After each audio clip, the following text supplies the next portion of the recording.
Hello everyone and welcome back to another video from Wake&Tech. In this video, I'm going to show you how you can check out and finalize your order on the Nike account. So let's get started right away. First of all, open up your web browser and then in the address bar type in nike.com and press enter. You will now be taken into the official Nike website.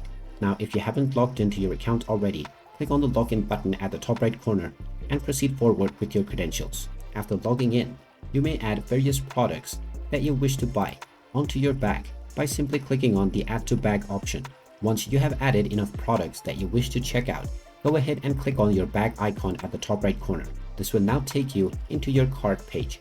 You can simply click on the member checkout option after verifying all of the products that you wish to check out with.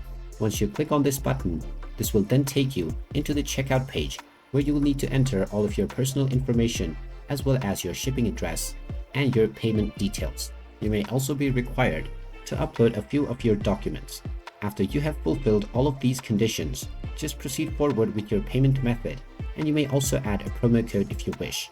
After entering all of the required details, click on the place order button, and now your order will be placed and you will get a notification letting you know about when your product will be delivered. And there you have it. That is how easy it is to check out on your Nike account. If you find this video helpful, make sure you hit that like button and subscribe to our channel if you haven't done so already. Also ring that notification bell to never miss another update from us. Thank you for watching and I will see you again in the next video.